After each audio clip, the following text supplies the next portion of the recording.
1절에 보니까 접속사 뭐로 시작하죠? 그러므로로 시작합니다. 우리 1절 다시 한번 읽어볼까요? 시작! 그러므로 형제들아 내가 하나님의 모든 자비하심으로 너희를 권하노니 너희 몸을 하나님이 기뻐하시는 거룩한 산제물로 드리라. 이는 너희가 드릴 영적 예배니라. 아멘. 이 그러므로라는 접속사는요. 로마서가 총 16장이거든요. 첫 두 부분으로 나눠 있는데 첫째 부분이 1장에서 전반부인 1장에서 11장과 후반부인 12장에서 16장을 연결하는 고리와 같은 거예요. 뭐가요? 그러므로라고요. 1장부터 11장까지 전반부는 교리에 관한 부분이고요. 로마서의 후반부 12장부터 16장까지는 윤리, 다시 말하면 삶에 관한 부분이에요. 이 두 부분은 따로 국밥이 아니라 동전의 앞, 뒷면과 같다고 할 수가 있습니다. 그러니까 전반부와 후반부가 서로 구분할 수는 있죠. 이렇게 전반부, 후반부. 그러나 이것은 결코 분리될 수가 없어요. 왜요? 교리와 삶은 우리가 믿는 신앙 고백과 우리의 삶은 언제나 함께 간다는 말이에요. 그러므로라는 뜻은요, 우리가 율법이나 행위나 선을 행함으로 구원을 받은 것이 아니라 오직 하나님의 은혜로 예수 그리스도의 보혈로 구원을 받았다면 그러므로 당신은 이렇게 살아야 됩니다. 그런 뜻이에요. 여러분 스스로에게 한번 답을 해보세요. 예수 그리스도를 믿음으로 여러분 하나님의 자녀가 되셨습니까? 하나님과의 관계를 회복하셨습니까? 만약에 그렇다면 우리가 예수 그리스도를 믿음으로 구원을 받았고 동시에 하나님과의 관계가 회복되었다면 그러므로 당신은 구원받은 자로서 이렇게 사십시오. 그런 뜻이에요.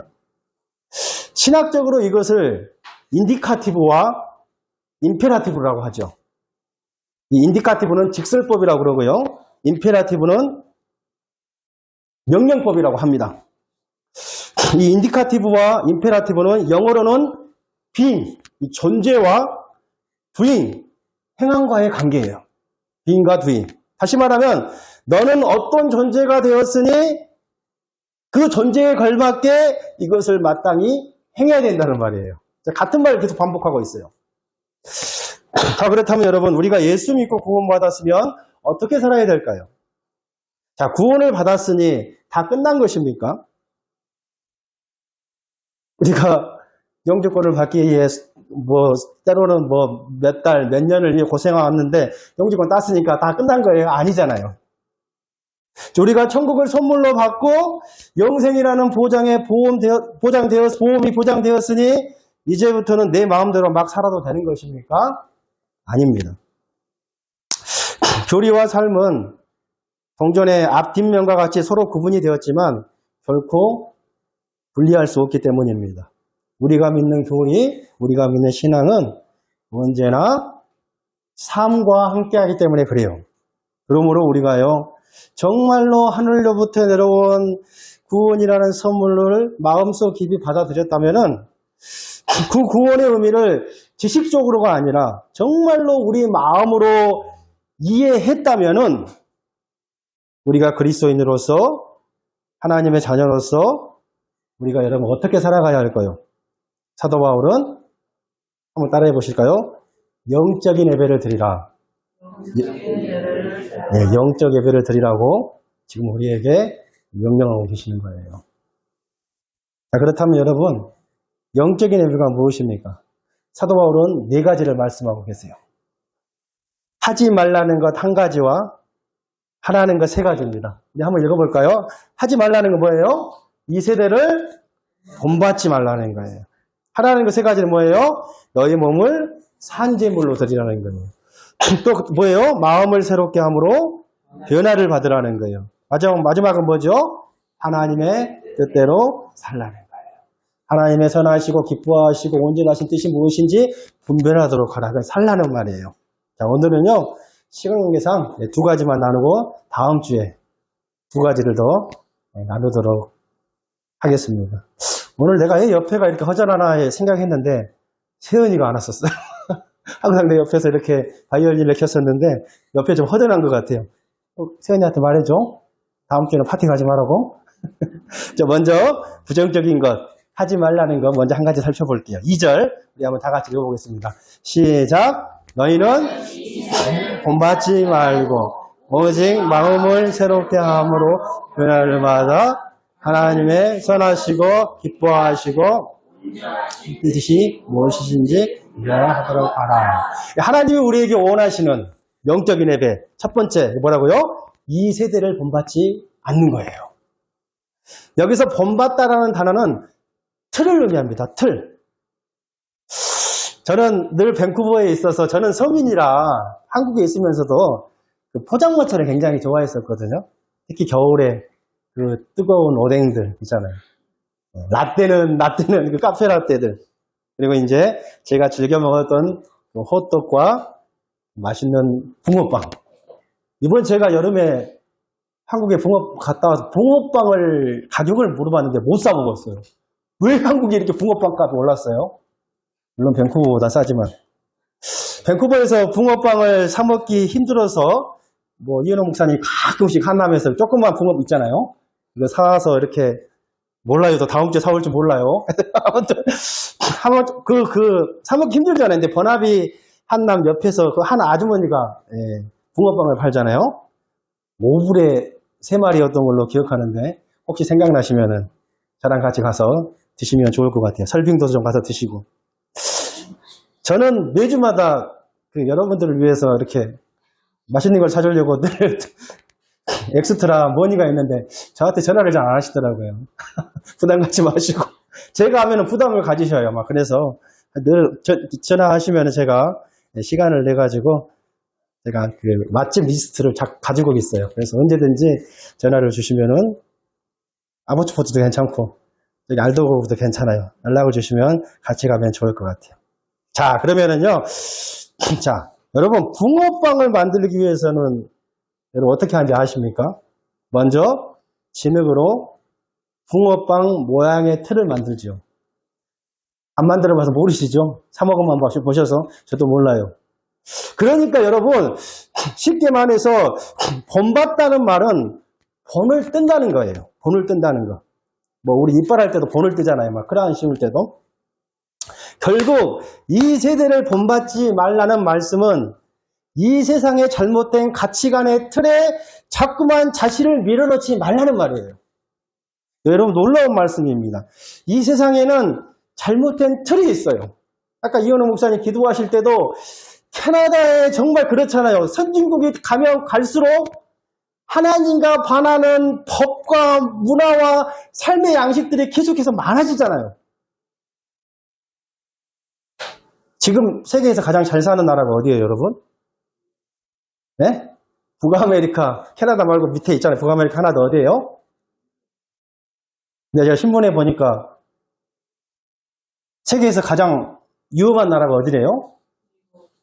미국은 두 번째로 위험하다고 그러더라고요. 남아공이래요, 남아공. 1년에 6만 명씩 살인을 당한다고 하잖아요, 남아공이. 세계에서 두 번째로 위험한 나라는 어딜까? 근데 설마 미국은 아니겠지 했는데 미국이더라고요. 왜 가장 잘 사는 나라가 이렇게 되었는지 모르겠어요. 다윗이 친구가 뭐 시애틀에 가서 뭐 일할 수 있는 기회가 되어서 뭐 못 갔다고 했는데 그날 본인들이 가는 날에 총기 사고로 해서 본인들 앞에서 사람이 죽었다고 했으니까 뭐 그런 일들이 뭐 미국은 뭐 놀랍지도 않죠. 이제 뭐 또 죽었나 보다, 또 쌌나 보다. 여러분 이 세상에는 잘못된 틀이 있어요. 그렇다면 이 세대에 어떤 잘못된 구조나 틀을 말하는 것입니까? 뭐 담배 피우고 술 먹는 거 말하는 걸까요? 전자담배하고 뭐 마약하는 그런 거 말하는 건가요? 아니면 클럽에 가서 춤추는 거 말하는 건가요? 아니면 도박하는 거요? 아니면 스마트폰 게임에 중독된 걸 말하는 것입니까? 아니면 무분별하게 색욕을 쫓는 거 말하는 게 이 세상의 틀인가요? 아니에요. 우리가 이런 것만을 세상의 잘못된 틀이라고 생각한다면 그건 아주 잘못된 큰 착각을 하고 있는 것입니다. 사도 요한은 우리에게 이렇게 말하고 있어요. 한번 읽어볼까요? 요한일서 2장 15절에서 16절 시작. 세상에 있는 것들을 사랑치 말라. 누구든지 세상을 사랑하면 아버지의 사랑이 그 안에 있지 아니하니 이는 세상에 있는 모든 것이 육신의 정욕과 이생의 자랑이니 다 아버지께로부터 온 것이 아니요 세상으로부터 온 것이니라. 아멘. 예수님의 가장 사랑하는 제자 사도 요한은 세상을 사랑하지 말라고 했을 때 세상이 의미하는 것은 이 세상이 아까 말했던 잘못된 구조, 잘못된 틀을 말하는 것이에요. 세상에는 눈에 보이지 않는 틀이 있습니다. 이것이 성경의 가르침이에요. 여러분 두 눈을 크게 뜨고 자세히 보세요. 이 세상을 지배하는 잘못된 시스템이 얼마나 많습니까? 여러분 무엇이 이 세상을 지배합니까? 무엇이요? 욕심이 지배합니다. 그래서 돈이 제일이라며 눈에 보이는 성공과 권력과 재물을 쫓아가지요. 그것을 가져야 성공한다고 하는 잘못된 철학, 잘못된 틀이 배후에 있는 거예요. 그러지 않습니까, 여러분? 많은 사람들이 그 잘못된 틀 안에 자신을 집어넣고 마침내 멸망으로 가고 말아요. 넷플릭스에서 인기 있었던 스카이캐슬도 그 잘못된 구조의 틀이 있잖아요. 한국의 스카이 포카라 부르잖아요. 하나님 말씀하세요. 이 세상의 잘못된 틀에 자꾸 너희를 밀어넣지 말아라. 내 자녀를 그 잘못된 틀에 자꾸 밀어넣지 말아라. 그것을 쫓는다는 것은 신기루와 같은 거란다. 너희는 그렇게 살면 안 돼. 너희는 이 세대를 본받지 말라는 거예요. 요즘 세대가 우리에게 던져주는 메시지는 간단합니다. 더 많이 가져야 하고 남보다 더 높이 올라가야 하고 더 많은 인기를 얻어야 합니다. 하지만 그것을 쫓다가 정작 중요한 것은 잃어버리게 됩니다. 이것은 사단의 속임수이고 잘못된 틀이에요. 그 틀에서 벗어나야 해요. 진정으로 천국을 바라보며 구원을 받은 자는 이런 세상의 가치관을 본받지 말아야 해요. 우리는 그들과 다르게 살아야 합니다. 더 나아가 이 세대를 본받지 말라는 말은요.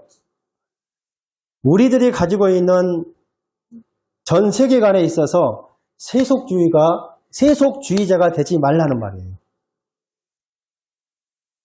교회 안에 가장 큰 문제가 세속주의라고 하잖아요. 어떻게 우리가 세상을 변화시켜야 되는데 세상이 우리를 변화시키고 있어요. 네, 가장 큰 적입니다. 세속주의는 인본주의를 가르치지요. 하나님을 불신하고 기독교를 적대하고 인간이 하나님이 될 수 있다고 말하지요. 아마 지금 밴쿠버에서 어떤 교회에서 신천지 세미나를 진행 중인 줄로 알고 있습니다. 이만희가 신이라고 하는 거죠. 보혜사 성령이라고 하는 거죠. 여러분 뉴에이지 운동이 주장하는 게 무엇입니까? 종교를 혼합해서 인간이 신이 될 수 있다고 말하는 게 뉴에이지 운동이잖아요. 인권 좋죠. 자유 좋죠. 주장하면서 동성연애를 합법화시킵니다. 합법화됐죠 이미. 인간 존중 좋죠. 내가 사랑하는 사람하고 결혼하는데 그것이 남자면 어떻고 여자면 어떻냐는 거예요. 그렇죠? 더 사랑하는 사람이 생겼는데 지금 내가 살고 있는 남편하고 이 아내하고 이혼하겠다는 것입니다. 사랑이 중요하지 뭐 견디는 게 중요하냐. 그게 세상 드라마 아닙니까? 또한 세속주의는 상대주의입니다. 절대적인 진리를 믿지 않죠. 절대 진리의 부재입니다. 예수 그리스도의 유일 구원을 부인하죠. 창조를 믿지 않고 진화론을 믿고 주장합니다.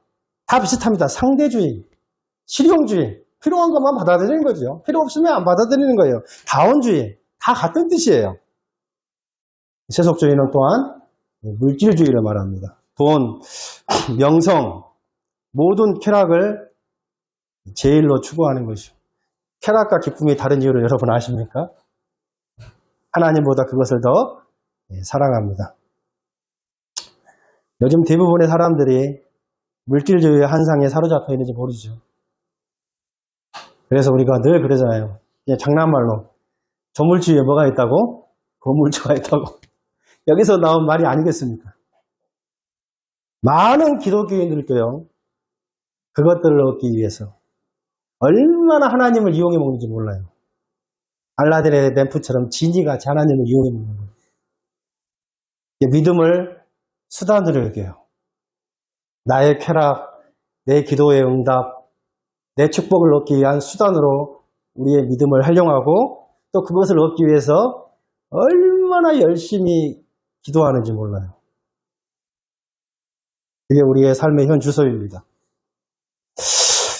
근데 사도 요한은 분명히 이렇게 말합니다. 이 세상이나 세상에 있는 것들을 사랑치 말라. 누구든지 세상을 사랑하면 아버지의 사랑이 그 안에 있지 아니하니.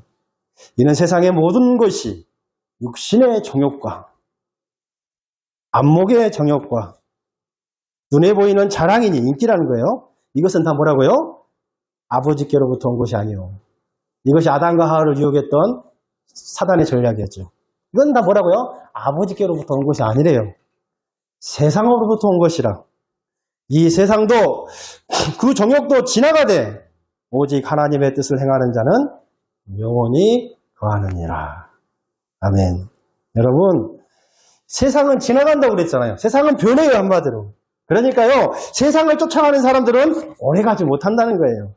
그러나 여러분, 하나님을 경외하는 사람들은 좀 촌스럽고 좀 바보스럽고 시대와 유행에 걸맞지 않는 그런 아날로그식 같지만은 여러분 그들은 영원해요.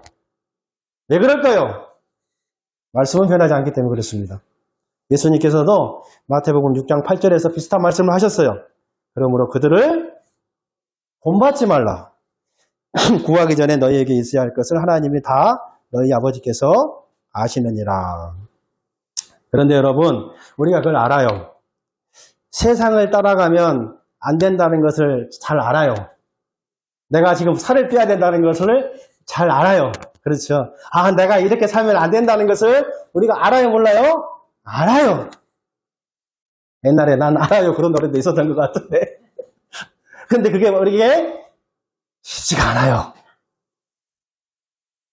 힘이 없는 것 같아요. 나의 힘이 되신 여호와여.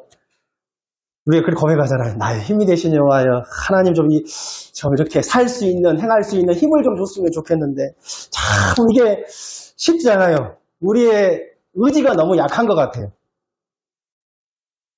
여러분, 왜 그렇습니까? 내가 세상 안에 있기 때문에 그렇습니다. 내가 천국에 있다면 아무 걱정도 없을 텐데요. 내가 살고 있는 우리 집 주소가 냉리이기 때문에 그러는 거예요. 세상 한복판이기 때문에 세상 사람들과 같이 만나서 일을 해야 됩니다. 그들과 함께 살아야 되고 그들과 함께 호흡하면서 지내야 하는 거예요. 또 우리가 세상은 우리가 자신들을 따르지 않는다고 때로는 어떻게 해요? 핍박해요. 때로는 꼬셔요. 회유하는 거예요. 또 때로는 어마어마한 힘을 가지고 내게 접근해 오는 거예요. 그러니까요, 우리가 이 세상에 살면서 이런 문제로 얼마나 갈등과 고민이 많은지 몰라요. 우리 찬양의 가사처럼 내 영혼 지치고 피곤할 때가 많은 거예요. 육신이 피곤하다면은 잠이 안 오면은 수면제라도 하나, 멜라토닌이라도 하나 먹고 잘 수 있으면 다 잊어버리고 좋겠죠. 내 영혼이 지치고 피곤하다는 거예요. 영양제도 없잖아요. 그렇잖아요. 종합 비타민을 먹을 수 있는 것도 아니고. 그럼에도 불구하고 여러분, 물론 저도 많이 부족한 사람이지만 제가 그렇게 못 산다고 제가 입은 삐뚤어졌어도 그래도 성경을 가르치는 목사인데 여러분, 내가 그렇게 살지 못한다고 말도 그렇게 안 하면 이건 완전이고 엉망이지 않겠습니까? 그렇죠. 벗어야죠. 그리고 제가 입은 삐뚤어졌어도 말은 바로 해야 되지 않겠습니까? 바로 가르쳐야 되지 않겠습니까? 우리. 여러분, 그럼에도 불구하고 우리가 또 자꾸 넘어질지라도 우리가 반드시 기억해야 할 것은 우리는 소속과 위치와 신분이 다른 사람이에요. 우리는 세상에 속하지 않았어요. 세상에 살지만 세상에 속하지 않았어요. 여러분 믿으십니까? 우리는 세상 속에 살지만 우리는 사단의 백성이 아니라 하나님의 백성이에요. 아멘이시죠? 우리의 임금은 사단이 아니라 예수 그리스도요. 우리의 통치자는 하나님이세요. 그러므로 성경은 명확하게 너희가 구원을 받은 내 자녀들이라면, 너희가 구원을 받은 내 아들과 딸들이라면 제발 간에 붙었다, 쓸개에 붙었다 하지 말아라, 이렇게 이야기하는 거예요. 양다리 걸치지 말아라. 절대로 이 세대를 본받지 말아라. 이렇게 말씀하시는 거라고요. 이 세상, 이 시간에요, 우리의 세속적인 가치들, 우리의 문화, 우리의 사상, 우리의 논리, 우리의 지혜 속에서 역사하는 어둠의 영, 하나님을 거역하는 영, 거짓의 영에 따라 살던 세상에 물든 것들을 정말로 우리가 다 결단하고 빼낼 수 있는 시간이 되시기를 축원드리겠습니다. 두 번째로요, 우리가 드려야 할 영적인 예배 한번 따라해 보실까요? 우리의 몸을, 내 몸을 하나님이 기뻐하시는 거룩한 산제물로 드리자. 여기서 중요한 것은 몸입니다. 몸, 여러분. 헬라 철학은 몸을 무덤으로 여기고요, 정신을 가두어 놓는 무가치한 것으로 몸을 생각했어요. 그래서 몸은 무가치하기 때문에 몸의 욕구를 무시하고 극도로 절제해야 된다고 생각했죠. 그게 철학의 에피쿠로스 학파인가요? 스토아 학파인가요? 모르겠어요. 아무튼. 또는 정반대로 몸은 악하고 무익하니까 마음대로 방치하고 쾌락을 즐겨야 한다고 주장을 했어요. 초기 기독교 이단 중에 영지주의자들도 이런 비슷한 주장을 했잖아요. 영은 선하고 육은 악하기 때문에 무익하다고 한 거예요. 그래서 예수님의 몸의 부활을 믿지 않은 거예요. 영지주의의 영향인 것이죠. 정신적인 부활만 주장했죠. 예수님은 몸으로 부활하셨는데요. 그런데 여러분, 우리가 예수 믿고 난 후에 가장 먼저 일어나는 가장 놀라운 변화 중에 하나가요, 우리 몸이 하나님의 성전이 된다는 거예요. 너희가 하나님의 성전인 것과, 여기서 성전은, 헬라어로 성전은 제가 알기로는 히에론과 나우스가 있는 걸로 알고 있는데, 히에론은 성소를 말해요. 근데 나우스는 The Most Holy Place, 그 지성소를 말하는 거예요. 대제사장이 1년에 한 번씩 들어갈 수 있는 그 지성소를 말해요. 여기서 너희가 하나님의 성전인 것과 하나님의 성령이 너희 안에 거하시는 것을 알지 못하느냐 한 건, 여기서 성전인다는 것은 너희가 하나님의 나우스인 것과 이야기하는 거예요. 다시 말하면 하나님께서 우리를 지성소, 왜요? 성령 하나님이 사시는 곳이기 때문에 그런 칭호를 우리에게 주신 거예요.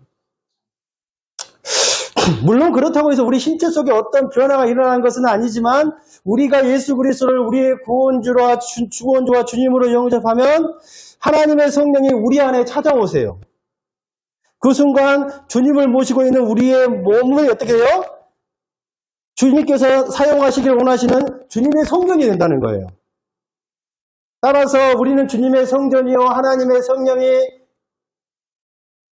렌트에서 구하는 것이 아니에요. 테넌트가 아니에요. 성령 하나님이. 성령 하나님이 우리 몸에 랜드로 두세요, 여러분. 그래서 우리는 어떻게 해야 돼요? 우리의 랜드로이시신 하나님의 뜻에 따라서 어떻게 해요? 하나님이 기뻐하시는 일과 하나님의 목적을 수행하는 도구로 우리의 몸이요, 사용돼야 된다는 거예요. 이것이 바로 성경적인 내 몸 사용 설명서의 정의입니다, 여러분. 이것을 사도 바울은 고린도전서 6장 19절에서 20절에 이렇게 표현하고 있어요. 한번 읽어볼까요? 시작. 너희 몸은, 읽어볼까요? 너희가 하나님께로부터 받은 바 너희 가운데 계신 성령의 전인 줄을 알지 못하느냐. 너희는 나의 자신의 것이 아니라 값으로 산 것이 되었으니 그런즉 너희 몸으로 영광을 돌리라. 페이를 지불했다는 거예요. 우리 몸을. 어떤 페이요? 어떤 값이요? 예수 그리스도의 피값. 우리 굉장히 비싼 거예요. 그걸 아셔야 돼요, 여러분. 그래서 여러분, 예수 그리스도의 값을, 예수님이 값을 지불했기 때문에 우리는 내 몸이 아니라는 거예요. 하나님의 것이에요. 내 몸이 아니라 하나님의 몸이에요. 그러므로 여러분, 우리가 우리의 몸을 귀중하게 여겨야 돼요. 아멘이시죠? 그래서 오늘 우리가 원래 너구리 먹으면 안 돼요, 원래는. 우리 몸을 귀중하게 여겨야 돼요. 술, 담배, 술, 담배, 마약 이런 거 하면 안 되느냐. 몸에 해롭기 때문에도 마찬가지만, 우리 몸이 하나님의 성전이기 때문에 그래야 되는 거예요. 그게 더 근본적인 접근이에요. 더 나아가 우리 몸을 해롭게 하는 햄버거, 뭐 라면, 제가 좋아하는 튀김 음식, 미안하지만 이런 것도 조심해야 돼요. 왜요? 우리 몸이 하나님의 성전이기 때문에 그런 거예요. 그래도 라면은 맛있습니다. 그래서 우리가 여러분, 더 나아가 우리가 운동을 해야 되는 이유도 거기에 있어요. 우리 몸을 튼튼하게 해야 되고 건강하게 가꾸는 이유도 여기 있는 거예요. 왜요? 우리가 하나님의 몸이기 때문에 그래요. 하나님이 우리를 돈 주고 사셨기 때문에 그러는 거예요. 그래서 우리가 확진자가 되면 안 돼요. 코로나 기간에 확진자가 많아졌는데요. 확진자가 되면 안 된다는 거예요. 더 나아가요. 하나님은 우리 몸이, 우리 몸뚱아리가, 우리 바디가요, 훨씬 더 위대한 목적을 위해서 사용되기를 원하세요. 그것이 바로 뭐냐면, 의의 병기예요. 다른 말로 하면은, 의의 무기, 의의 도구입니다. 사도 바울은 로마서 6장 12절에서 13절에 이렇게 기록하고 있습니다. 한번 읽어볼까요? 시작. 그러므로 너희가 너희 죽을 몸을 지배하지 못하게 하여 몸의 사욕에 순종하지 말고, 또한 너희 지체를 불의의 무기로 죄에게 내주지 말고, 오직 너희 자신을 죽은 자 가운데서 하나님께 드리며 너희 지체를 의의 무기로 하나님께 드리라. 우리 몸을 뭐로 드리래요? 의의 무기. 불법을 행하는 자의 무기로 드리지 말고 뭘로 드리라고요? 의의 무기로 하나님께 드리라는 거예요. 우리 몸을 어떻게 사용하느냐에 따라서 우리는 의의 도구가 될 수가 있고 불의의 도구가 될 수가 있어요. 그 가능성이 항상 우리 앞에 열려 있는 거예요. 여러분, 부엌에서 맛있는 요리를 하기 위해서 칼을 들고 있는 여러분의 엄마, 아내를 한번 생각해 보세요. 저의 일을 한번 들어보겠습니다. 부엌에서 사랑하는 가족을 위해서 맛있고 영양 있는 음식을 차려주기 위해 아내의 손에 들려있는 그 칼은 굉장히 선하고 아름답습니다. 그렇죠. 우리 가족에게 뭐예요? 기쁨과 감동과 맛있는 맛을 선사합니다. 여원이네 웃을까? 엄마가 밥을 안 해주시나? 그러나 여러분, 똑같은 부엌칼이 강도에게 한번 들려있다고 생각해 보세요.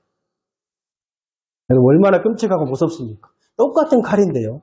그 칼을 누가 들고 있느냐에 따라서 기쁨이 되고 무서움이 된다는 거예요. 같은 도구가 누구의 손에 들려있느냐에 따라서 전혀 다른 기능을 수행할 수 있다는 말이죠. 그게 바로 뭐예요? 우리 몸이 그렇다는 거예요. 우리 몸이. 여러분의 몸을 하나님께 사용하시도록 내어드리고 있습니까? 아니면 본성이 이끄는 대로 사용하고 있습니까? 우리들의 온몸, 온 전신이 하나님이 기뻐 사용하시는 의의 도구가 다 되시기를 바라겠습니다. 나의 입술을 통해서 천국 복음이 증거되기를 바랍니다. 가난하고 애롭고 고독하고 절망 가운데 있는 이들이 우리의 혀를 통해서, 우리의 입술을 통해서 격려받고 새롭게 충전되기를 바라겠습니다. 우리들의 손이 하나님의 손이 되어서 힘이 없고 연약한 사람들을 잡아주는 정말로 따뜻하고 다정한 손으로 쓰임받기를 바라겠습니다. 내 발이 하나님이 가라는 곳을 향해서 가고 있으며 복음을 전하는 아름다운 발로 사용되기를 바랍니다. 또한 본문은 우리 몸을 산 제물로 드리라고 말씀하고 있어요. 리빙 세크리파이스라고 그러잖아요.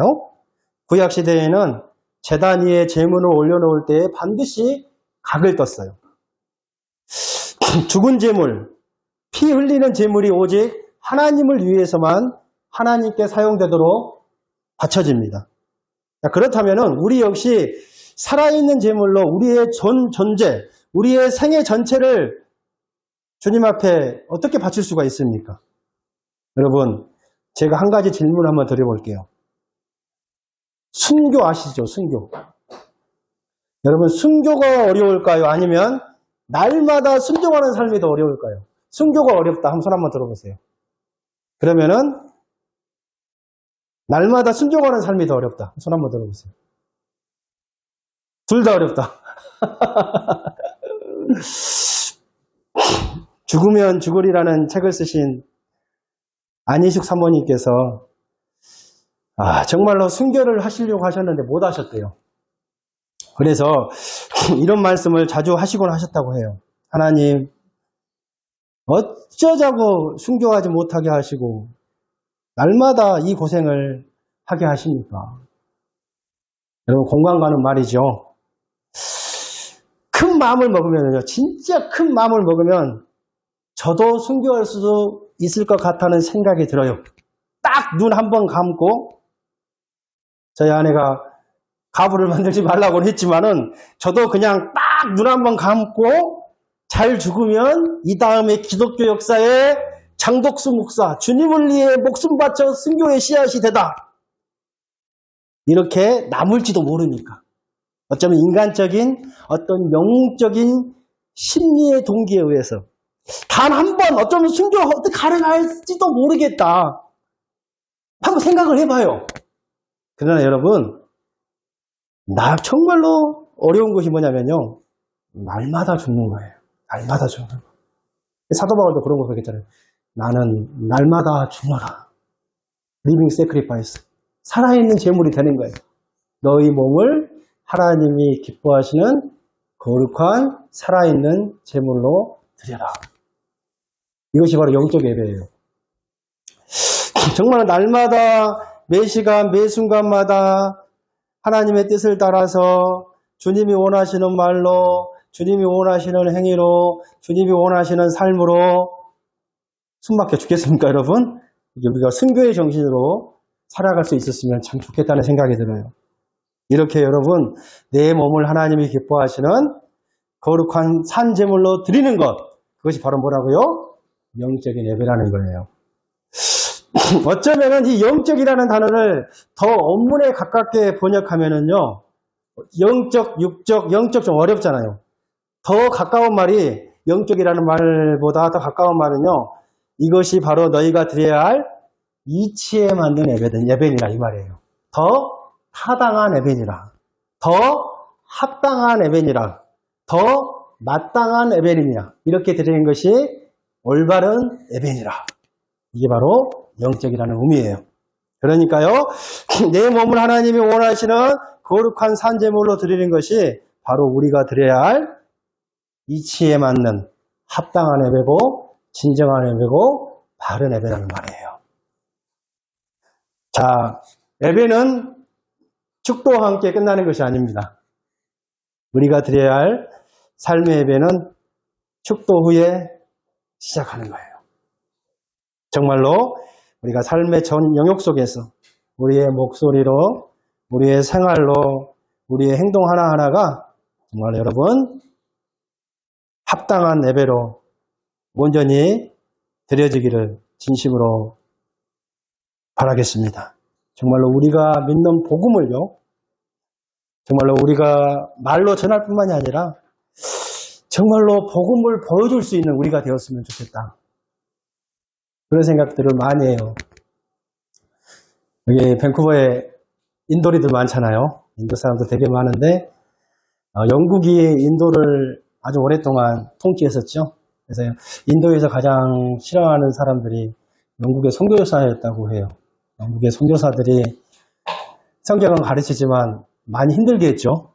인도인들을 많이 힘들게 했는데, 그래서 인도인들이 가장 경멸의 대상으로 마치 세리아 같은 존재를 여겨요.